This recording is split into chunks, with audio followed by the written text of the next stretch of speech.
Hello everyone. The video that I'm making here today, balancing the head, heart and hands, is really a very big picture overview of how e-assessments are created.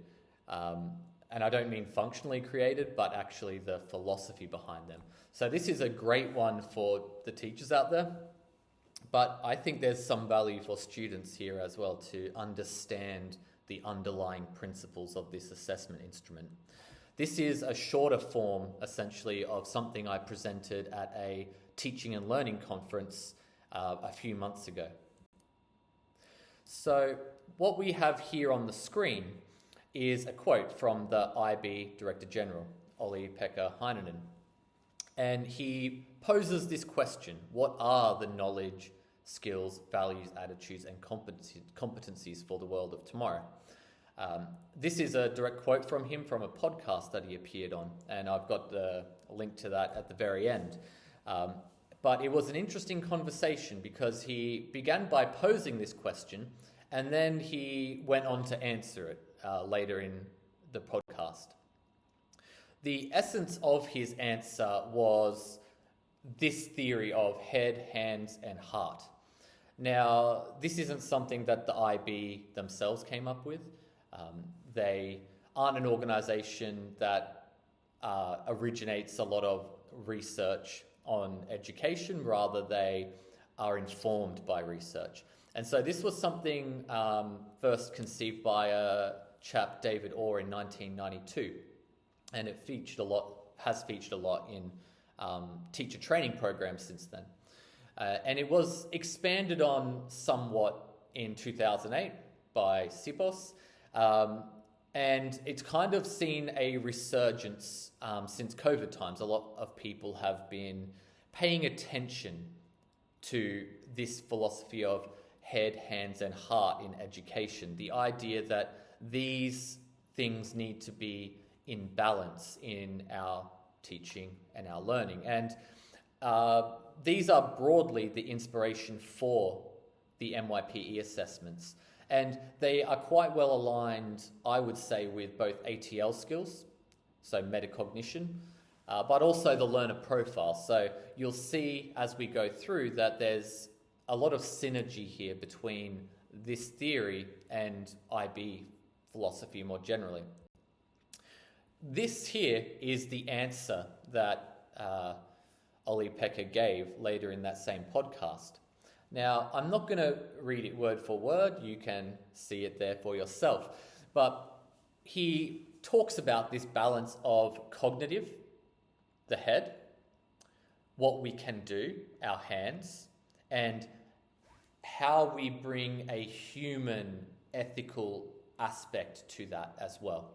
He quotes the rise of AI here, which is obviously a hot topic at the moment, but I feel like this is very relevant because that human element, the heart, is the thing that humans can bring that AI can't, at least not yet. And so this is the idea that the types of assessments that the e-assessments are for the future, that they are, not AI proof. I think that would be maybe a little bit, ambitious to say that anything is AI proof, but that it requires this human aspect to be successful on the e-assessments. How it looks in practice. So the head. You'll know if you've seen a lot of e-assessment questions that students are asked to access both their existing knowledge and their new knowledge, right? That knowledge represents the head in this idea, right? That they have knowledge that they have learned, and that is what they're accessing. The hand is the application of skills to process that knowledge. We all are aware of the kinds of skills that MYP students are meant to be practicing throughout their learning, and the exams are set up that way as well. There's no set syllabus for the exams because they're meant to be skill-based. The students bring the knowledge and the exam instructs them on how to apply it. Then we have the heart aspect. the idea that the students within the exam are required to consider social, ethical, or environmental implications of their actions and how they can take action or could take action. I think the best way to see this is to look at a few examples of some questions from an eAssessment. So here's the first one I'd like to use as an example. I won't tell you straight away which subject this one is from. I'll give you a chance to guess or think about it before we get there. But what I have done is highlighted within this question where I feel the head, hand, and heart is. So we can see that highlighted in yellow is the text type, right? And, the purpose of this particular piece, which they're writing a script and it should be a persuasive piece of writing. To me, this is definitely a skill. It's a subject-specific skill. The students have to have knowledge as well of how this piece of writing is constructed. So there is a knowledge aspect, but at its heart, to be successful with this task, you have to have the writing skills to actually follow through and write a script. Next, we have what I would consider is the core knowledge, right? The head for this question, which is the circular economy model. So students would have to have looked at the stimulus material which came with this question, which was a diagram of the circular economy model, and they would then have to apply that knowledge plus any knowledge they have that's related to the circular economy model from outside into the question. Then in blue is the heart of this question, the social, ethical, environmental aspect. In this case, it's the reduction of environmental impact. So it's an environmental concern, asking students to think ethically about the environment, to consider the environment. It may be very easy to guess this one. This is an integrated humanities question because obviously the integrated humanities exam takes aspects of all of the humanities. This is in particular an economics question, but this is the type of question you can expect on an integrated humanities exam. Now, there are other subjects where maybe the head, hand, and heart are not so obvious. Humanities is a pretty easy one, but let's look at another example. I haven't highlighted this one here. If you want to, you could pause and take a second and see if you can identify the head, hand, and heart here within this question. All right, what we can see here is the Food and Agriculture Organization defines sustainable diets. All right, so we start off with some factual knowledge that students may or may not have, right? And it gives us the idea that this is about healthy food supplies, so food security. This is already coming into a bit of a heart to this question, right? We're considering impact on others, impact on the world. It's a real issue facing millions of people around the world. We then also get the second sentence there, rather, which is actually talking about the more sustainable nature of plant-based diets. So we've really got a double heart here in this little introductory paragraph.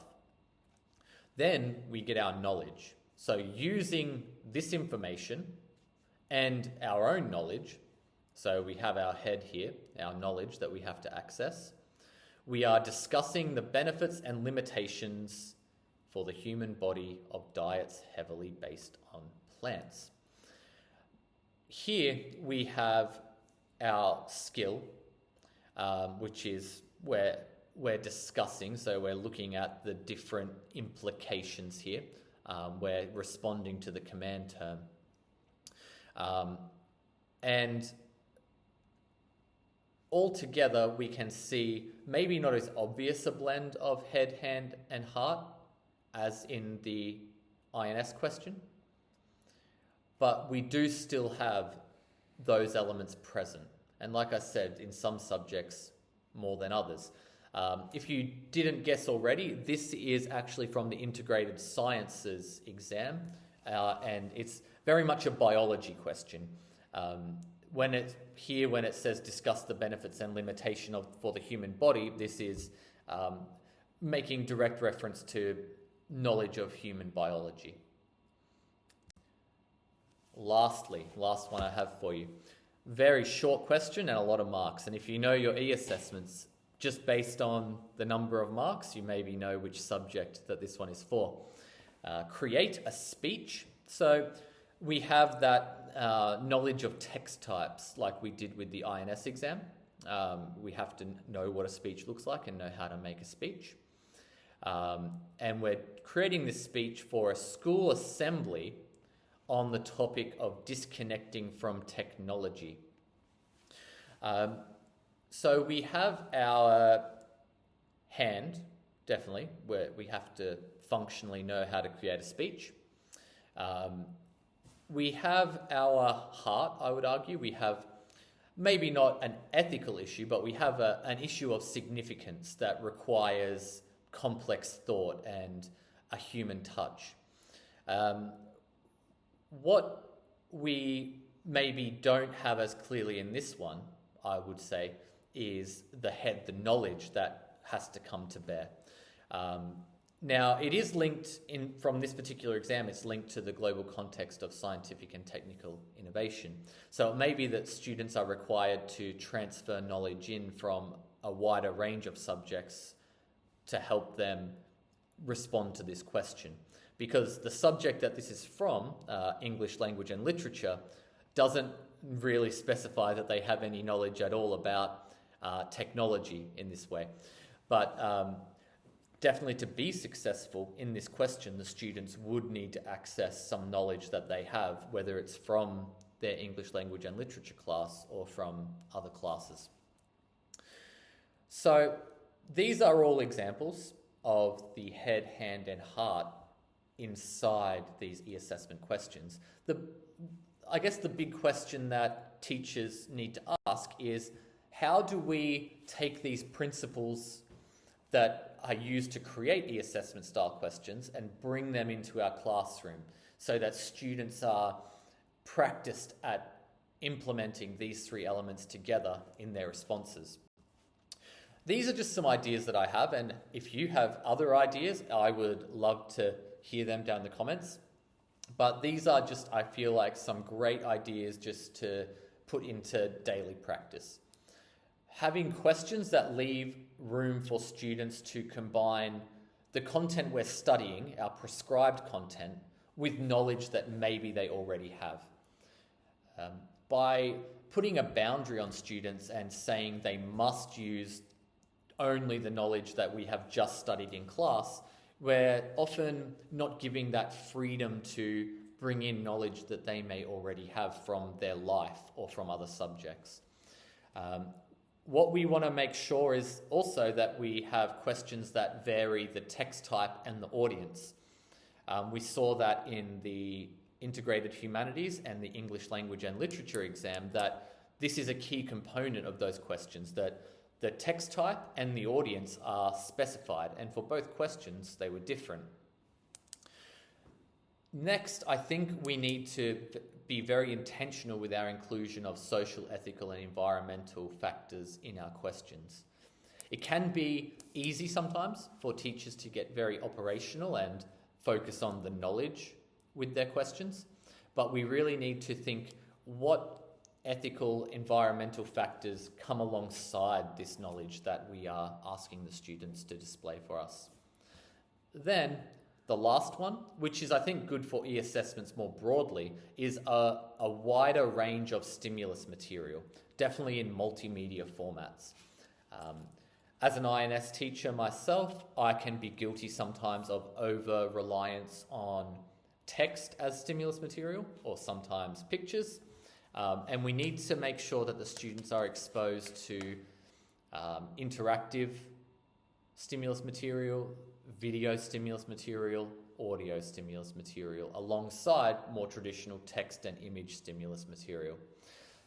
allowing them the freedom to take what's shown in the stimulus and combine it with their own knowledge, this is really at the core of what an eAssessment is all about. Just to finish off, if you wanted to look at any of the kind of literature about the head, heart, and hands, especially some of the more recent articles I've put up here, but also that podcast from Tess that I got those quotes from Ollie Pecker from. Here's the information for those. I hope that this was interesting. Like I said, it's a very condensed version of a workshop I ran. And if you have more questions, please drop a comment below and I'd be happy to answer them.